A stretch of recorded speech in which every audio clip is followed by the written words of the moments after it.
Happy New Year! But yeah, that went well, I guess. But anyway, Happy New Year!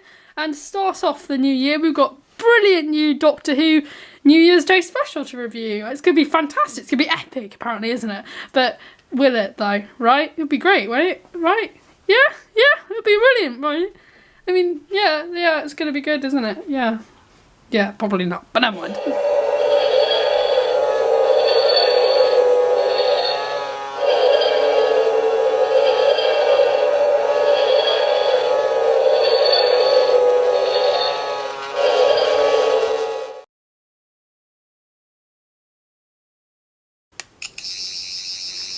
Sorry, I'm just trying out that sonic screwdriver I got for Christmas. Yeah, so we got a New Year's Day special instead of a traditional Crimbo special. Yeah, it's a bit of an odd decision in my opinion. I'm not particularly happy with it, if you ask me. I think this has been done out of spite and realistically for me. I especially don't agree with it because there's the reason we got Chris Chibnall's era started with the new series is because he was supposed to start on it with a Christmas special, which became Twice Upon a Time, and because Stephen Moffat didn't want to end his era on a Christmas Day episode, but he went ahead and did it anyway because he didn't want Doctor Who to lose its one of the hardest spots to get is a Christmas Day slot. So Stephen Moffat didn't want them to lose the slot, so he went ahead with Twice Upon a Time anyway. Despite the fact he didn't want to do it, and I think it probably hurt. It certainly hurt my feelings towards Stephen Moffat's era. So I think it's quite a shame that they went ahead with a New Year's Day special, despite what Stephen Moffat did to keep that slot. I think he did it in spite, particularly considering what actually happens in the episode. But yeah, anyway, that was sort of little non-spoiler opinion on moving to New Year's Day special. I personally wouldn't have done it. I think you're more likely to get more ratings on Christmas Day because on New Year's Day, there are actually shops open. I went out to the shops on New Year's Day yesterday. There were still shops open. I didn't personally go shopping or anything, but there were shops open and there was still stuff to do, which is why it was surprising that you'd move a Christmas Day slot when there isn't really much else to do than watch television, which is why it's traditional to watch television on Christmas Day. So I think it doesn't make sense to move it to New Year's Day. I also now know the overnight figure of 5.15 million, which is actually the lowest festive special rating for any Doctor Who festive special, including the Capaldi ones. Yes, that says a lot really, because ratings really did go down with the Capaldi years. They've been up recently because of Jodie Whittaker, but it makes no sense to move it to New Year's Day. It got less than the series finale did, which came in at about 5.66 live viewing figures, I believe. So it's not really a good thing that it has got such a low rating. And hopefully hopefully this won't be the last episode of 2019. Perhaps its low rating means they won't do a New Year's Day special in 2020. I think maybe they'll start the series sort of with the Christmas special and going with the new series on New Year's Day. Who knows? But I guess that would just be a first episode of the season. So because it's a week between the two. So, but you never know. I guess they could always have a Christmas special leading into the new series starting in January or February or whatever. But yeah, those are my personal opinions on moving the special. I think that I don't know if that really will tint my thoughts on the episode. I guess it probably. I just think the negativity, I think, from me towards a New Year's Day special might just affect it. Although, spoiler alert, I suppose you probably already know, the Daleks came back. I should have really given a spoiler alert ages ago. But yeah, I'll probably just put a spoiler thing up or something. But yeah, spoilers really, I guess, because I didn't consider this. But yeah, the Daleks did come back, and it's probably one of the lowest audiences for the Daleks as well, probably since at least Magician's Apprentice. And I just don't think they should have moved it to New Year's Day, personally. I mean, particularly with the fact that they didn't really, it could have, I feel like this episode was just done to spike Stephen Moffat in that respect, because New Year's Day gets you get a bit with galactic fireworks and an odd reference to New Year's, with the Doctor saying, "Oh, this year is protected by me and my mates. This year and every year." It's like, yeah, that's like one of the very few references. I mean, it just feels like you could have slammed in a couple of Christmas references instead. I mean, it would still be the same story, it would still be the same episode, because the New Year's aspect doesn't affect it. Even the fact that Lynn and the other character would be working on a bank holiday, they'd still probably be working on a bank holiday because they'd still rather be doing that. They've made it quite clear that they'd still rather be doing work than doing a bank holiday, and clearly there isn't much else for them to do. It's quite sad, really, but yeah. But yeah, those are my personal opinions. I mean, this episode wouldn't be changed if it was on Christmas Day, which is why it's so surprising they've moved it to New Year's Day unless there was an intervention by the BBC, because I mean, it could have been a Christmas special. I mean, it seems at this point Chris Chibnall is just doing things despite other showrunners, like changes the way it moves. But yeah, this probably was one of the worst changes you could have done, because now that you've lost the Christmas Day slot, it's very unlikely you're going to get it back. And I guess I know programmes across the board were performing low over the festive season this year. I don't know why that is, really, because apart from watching Netflix or iPlayer or Amazon Prime, there isn't much else you could do. I think this year set an all-time low for festive television as well. There was a lot of dire television on it. So there weren't even that many good films on at all, or any. I mean, the Call the Midwife Christmas special, I watched that and that was absolutely dire. I'm sorry, but it was. I think this was quite dire too.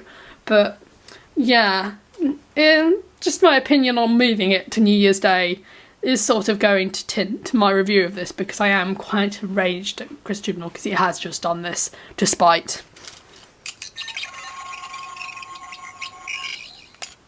So, is this the worst Doctor Who yet?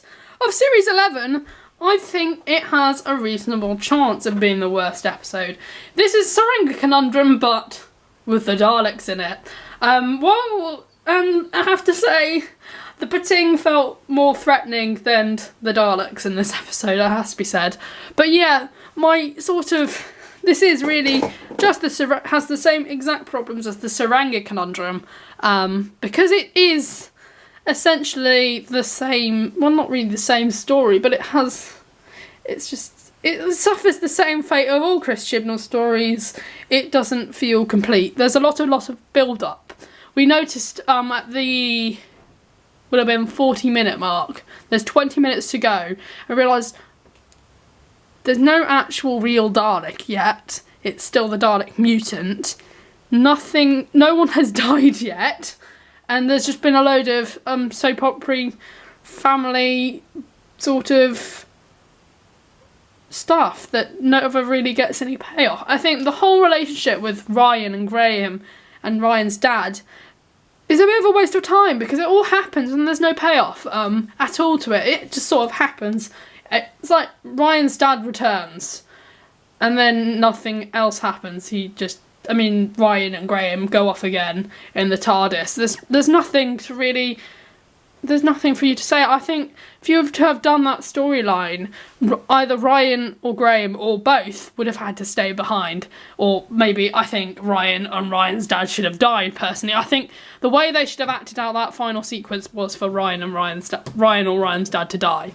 Or for Graham to intervene to save Ryan's dad, which would have been even better, personally. There's so many better ways you could have played out that final sequence, and they just didn't. It just adds another layer that Chris Chibnall, while ungrateful, he used a villain that he hadn't already created, because it's still a damn sight better than all his villains. Because at least you got a decent premise here that maybe you didn't come up with yourself, but at least you might be able to add something to it. And to be fair, he does. He adds the Dalek out of its shell for quite an extended part of the episode, which is sort of a unique thing you could do, I guess, but it's not really very good. I mean, it possesses this girl called Lynn, who's played by Barbara from Call the Midwife, and it's just boring. Like, all she does is like, oh, I'm possessed. It's like evolution of the Daleks. It's sort of, why did we need this? I mean, the Dalek just didn't feel threatening. It's just a squid on a wall. And then don't get me started on the design they went with when they finally did make the shot, I actually sat and laughed out loud for a good minute or so. It's like, that's what you're going with. I know that probably won't be the final design, but it looked ridiculous. It literally, I don't know if you've seen them. There's these toys from the 60s with a massive, this massive skirt piece, a little tiny little body here, and that's what it looked like. It didn't even have nice, I mean, it was rustic and sort of metallic. It just didn't work at all. It did not work at all. It was just funny and hard to watch.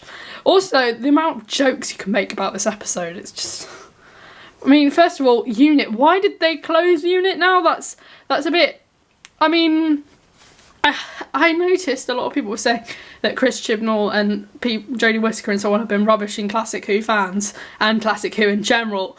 And I think rubbishing out Unit is taking it a step too far. Like, you didn't have to involve Unit at all. You didn't have to make a reference to it, because I think it's going to hurt certainly the Classic Who fans who have not been keen on this. I do quite like Classic Who. I wasn't initially a Classic Who fan, but you know, I do like a lot of the Classic Who series, and Unit was always one of those aspects I did like. And for them to just go off, oh, it's been withdrawn funding, it's like, did Brexit just kill Doctor Who? Did they need to get some extra bucks just to fund Brexit? I mean, surely us leaving the EU is less important than an alien invasion, you'd think? Because if the Doctor hadn't been here, the Dalek would have killed us all, and we would never have been able to leave the EU in the first place. It's certainly inferred that it's Brexit from the way the conversation plays out in the episode, and I saw a lot of people getting a bit angry at that. The story itself is all over the place. It's ridiculous. Nothing happens. It's just so unbelievable that they'd be... Like, how come the soldiers could not blow up the Dalek? It's literally made out of dustbins. Quite literally, it's the first ever Dalek to be made out of dustbins, essentially. Like, why wasn't it... It's not like a junkyard in Sheffield or a farm or whatever it was will be able to have Dalekanium, which is what Dalek shells are made of in the show. It seems very unlikely that that is that would be there, which is why it seems very unbelievable that the Dalek doesn't just get blown up by them. I mean, take it, the Doctor blows it up at the end of the episode. That surely the military had access to that kind of weapons. Again, reasons why you shouldn't have shut Unit down, because if Unit had been around, they could have just found the easiest way to blow up this dustbin Dalek. A Dalek which is quite literally made out of trash. And that, I think, the state of the Dalek pretty much describes the entire episode, if I'm honest. Because the dialogue is all over the place. It's horrible, horrible dialogue that challenges even the Saranga conundrum in terms of dialogue. It's horrible. It's written horrifically. Oh God, the story and the guest cast, I'm just sorry, the guest cast was hard to watch. Oh, I hated that woman who played Lynn on Call the Midwife. But here, when she's being possessed by the Dalek, it just sounds so stupid and laughable. I know this is supposed to be a festive special, and usually they are quite light-hearted, but it's not Christmas anymore. You should be able to do something a bit darker on New Year's Day, rather, because like Christmas Day is all happy and clappy and festive and everything, and then New Year's Day is like, yeah, we got a whole other year to look forward to. Yay, we're getting closer to the end of this world, closer to the end of our lives. Really, when you think about it, New Year's Day is quite a depressing holiday, so why not reflect that in the episode of Doctor Who as like the Daleks could have used these words against the Daleks. You celebrate another year towards your destruction. Like, that would have been an amazing way. And the fact there wasn't any kind of threat, it was one Dalek. It just completely annoyed me. It's like, why is there not more than one Dalek? It just doesn't have any threat. It's just a squid in a dustbin. Like, why is everyone so afraid of it? I mean, even that's the point really as well. No one is afraid of it. No one feels, it's just a Dalek. It's one Dalek and no one is scared of it. Jodie Whittaker gives her best performance, but it's still terrible because she gives her best performance because she's being serious. You can start to feel the weight of the Doctor's past in this episode, But it's only when the Dalek, whenever she's in contact with the Dalek, when she realises it's the Dalek, you get that weight. But apart from that, those scenes, when she's referencing the Dalek, oh yeah, it's a Dalek, it doesn't matter. I mean, she tells the companions to stay behind, it's like, it's dangerous, it's like, the Dalek itself wasn't that much dangerous than Tim Shaw, or in my opinion, even the Pating, really, because it was just so, I mean, I have to applaud Chris Chibnall for at least giving the Daleks a death count again, because it seemed like they killed more people than they did in the whole of Moffat's era, let's face it. But yeah, the Daleks still don't feel threatening. I shouldn't have laughed when the Dalek came on screen. You want it to be impactful and to leave that sort of dark memory on you. But yeah, in terms of the guest cast, Ryan's dad and Graham, I didn't like that relationship. I feel like that relationship, the moment had been concluded, and in order for you to be able to finish Ryan and Graham, you should have brought back Ryan's dad, and that would have been the way to end their character arc and have them stay at home or die. Personally, I think that would have been a situation where you could have got Graham to sacrifice himself for Ryan's dad, and then Ryan and Ryan's dad would stay behind, leaving the Doctor and Yaz for season 12. And we get to Yaz, because Yaz starts to show some promise. She's not just asking questions throughout the episode, she actually starts to show some character, and she's actually really good at it. I think the way she acted as a police officer in a couple of sequences was really nice. She really grew as a character in this episode, I think. And yes, she is still a bit sidelined because there was a lot of focus on that relationship between Ryan Graham and his dad. But it's still, she really showed her potential as a companion. And I was really hoping that Ryan and Graham and that would end, so we get to see more of this new kind of moment for Yaz, because I was really starting to like her. I think, given the fact I didn't like the storyline with Ryan Graham and what's his name? Ryan's dad. Aaron. His name was Aaron, wasn't he? Yeah. But given I didn't like that storyline, I think Yaz was the best companion of the story. I never thought I'd be saying that. But yeah, she was really good in this episode. The way she was keeping in contact with the archaeologists and having that nice police relationship that you kind of hope she would have, being kind to these people and helping them understand and helping everyone understand. I think she was really quite good in this episode. I mean, she still feels like the Nyssa of Series 11, but she still works in this episode. The episode is one of the best directed episodes of the season, and the VFX, I have to be fair, on that squid was quite good. The Dalek mutant actually looked quite creepy. It's just, they didn't work very well with the Dalek in its shell. I hope we get a better final design, otherwise we might end up just staying with the, of course, new series Time War Dalek. Continuing on that, but yeah, really well directed, great VFX. What else I wanted to say? Another thing that was kind of unbelievable, it's very unbelievable that this special weapons grade type Dalek was defeated by a load of people, you know, a load of 9th century primitive people without the Doctor's help. It seems very unbelievable that they'd be able to break the Dalekanium shell. Considering bullets can't stop a Dalek, it seems unrealistic that a sword could. And considering especially one Dalek, it seems quite unrealistic that they'd still be able to do it, unless they just batted out the eye stalk. I guess that could have worked, but considering one Dalek was such a threat in this episode and killed so many people, why was it, and it wasn't such a threat to the primitive people, why was it such a threat today if it was just one Dalek? It's like a really, really worse version of that 2005 episode with Chris Eccleston, Dalek, where you really felt one Dalek was a threat. But in this episode, it doesn't feel like they're a threat because they still feel like they're being played for a joke.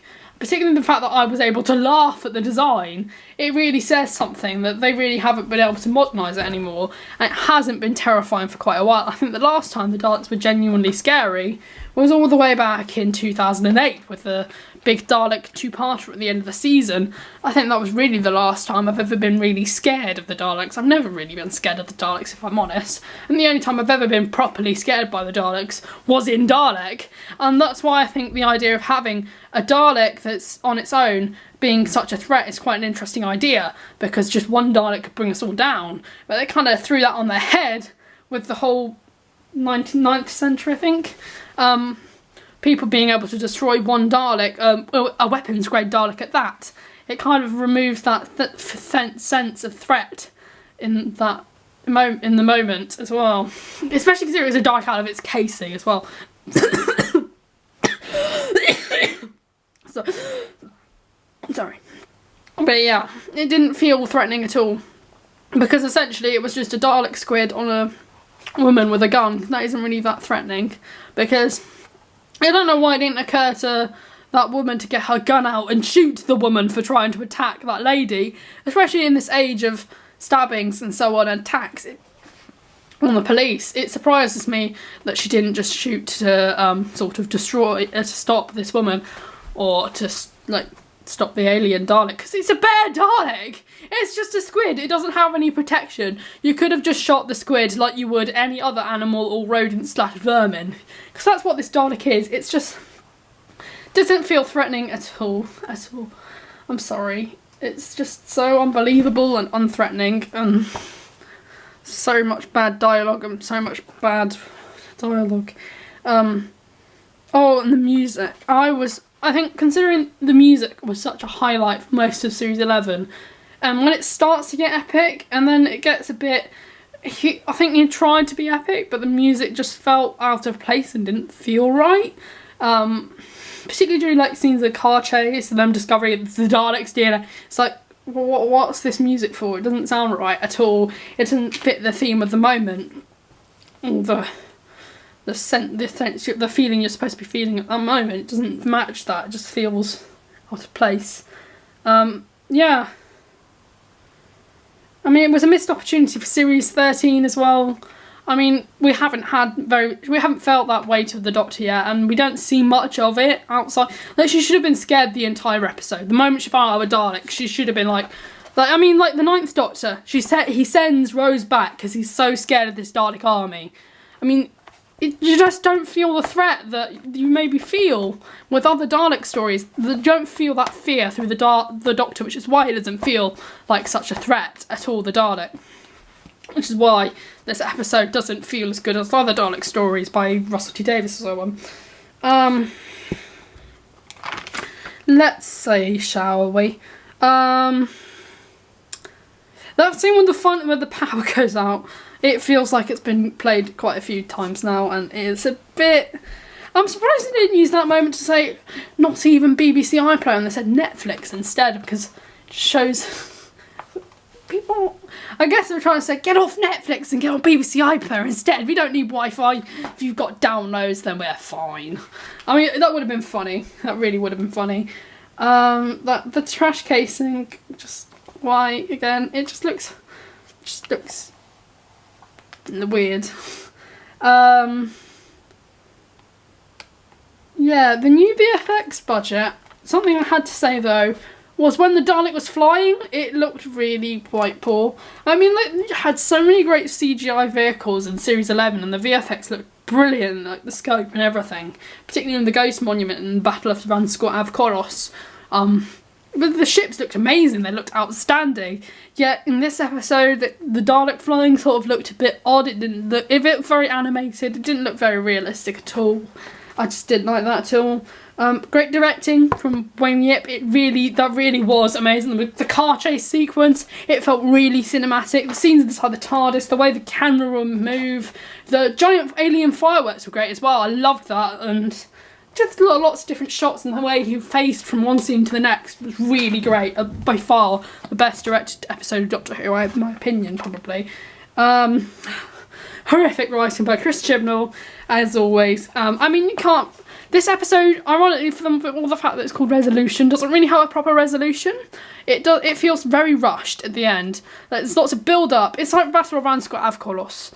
There's a lot of build-up, and there isn't much delivery at all throughout the entire episode. The guest cast, there was... Also, I noticed there's a guy who just appears before going... The woman tries to get her... the weapon, the wind Dalek, the Lin Dalek. There's this guy in the way. He basically... he's basically there to make a political point. And I don't agree with that at all. Not only because of my political standpoint, and because, particularly if I was of a particular political point of view, I'd probably be offended by the point in him being there, which is why I don't see why people do it anyway. But he was basically there to say, this guy, this person is gay. He basically says, he's literally just talking about his boyfriend for a couple of minutes before he dies. I mean, that's been used before in Doctor Who Series 11 as well. Because at the start of Arachnids in the UK, there's a woman who says, oh, I'm gay, and then gets eaten by a spider. I don't agree with that at all. I don't think you should you shouldn't have done it for just a political gag. You didn't need to mention the sexuality at all. I mean, why do we need to have that reference? It's just making a political point. It's not really very good. You're not doing anyone any favours. Just don't do it. You're just upsetting people who are against it, and you're upsetting people who are for it, so you're not pleasing anyone at all, really. So why would you do it? So in short, this episode had good intentions. I think with the whole idea of the Dalek being out of its case, and it's good intentions, it just falls flat on its face in terms of conclusion, as well as terrible writing, horrific dialogue. The fact that a Dalek does not feel threatening is a crime, surely. This episode demonstrates every single problem I have with Series 11. I think very much like the Tsuranga conundrum, particularly for casting for the point of casting, characters for the point of characters, it's just there, it just exists, and it'll be probably possibly the weakest Dalek story I've ever seen. I haven't seen every single one, so don't hold me to that, but yeah, it's horrific. I'm gonna put it on point with the Tsuranga conundrum and the Witchfinders, which I gave a 3 out of 10. I think this episode is, to be fair, altogether better than both the Tsuranga conundrum and the Witchfinders, but they're still on par. I'd probably rank it, if you remember my ranking of Series 11, I put the Tsuranga conundrum in last place, and then I put the Witchfinders. I think I'd put it above that, so it would be 11th, 10th, 9th place out of 11 of those episodes. I think you can watch the ranking of each episode. It's a video, it's overview part 1, so if you want to watch that, that would be my ranking, and then I would put that in 9th place out of 11, just adding another number onto that. But yeah, I would give this a 3 out of 10 just because it is on par in terms of quality with those other episodes.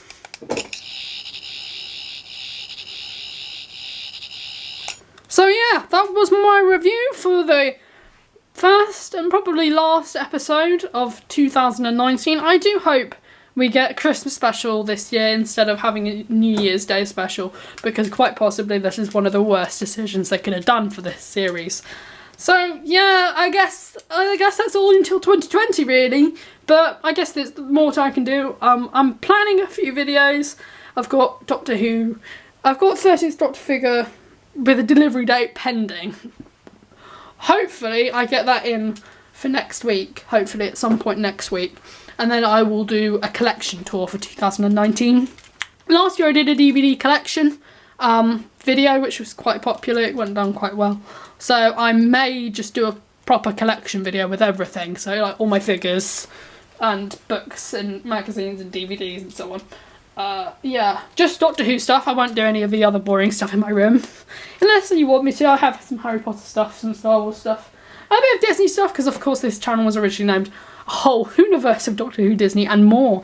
And then it just switched to Doctor Who, Disney and more, and now it's Whovian Espresso, because I don't really do that much Disney stuff that I think would be worthy of a video. I mean, there's lots of Doctor Who stuff you could talk about. For example, episode reviews. I mean, I did think about doing a Mary Poppins review, but it was kind of uneventful, to put it bluntly. It was good, it was good. It was better than Crimes of Grindelwald.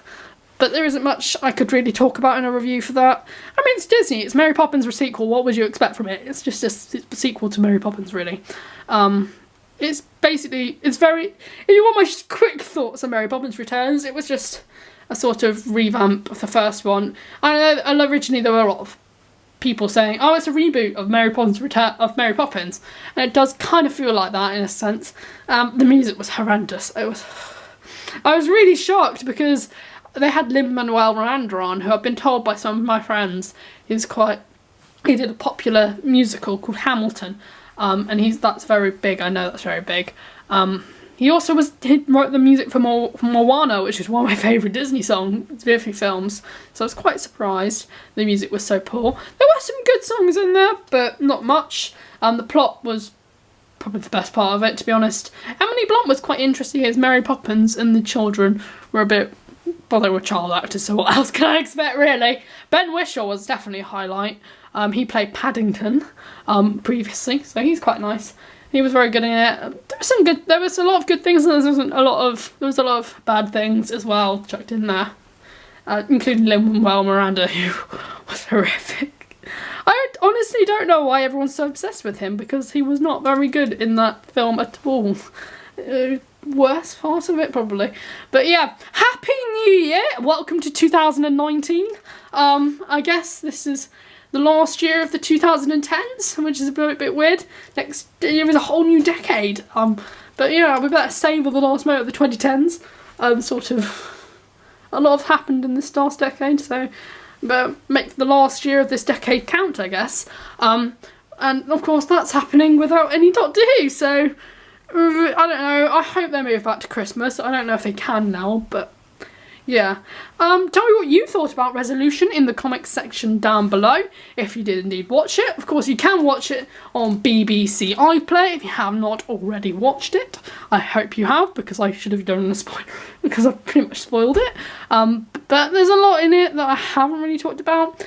But I do try to keep it pretty spoiler free when it comes to these reviews, because I don't want to give away too much about this story. But yeah, don't forget to like, comment and subscribe, hopefully. New year, please get me some more subscribers by the end of the year, maybe. But yeah, yeah, thanks for watching and goodbye. Happy New Year again.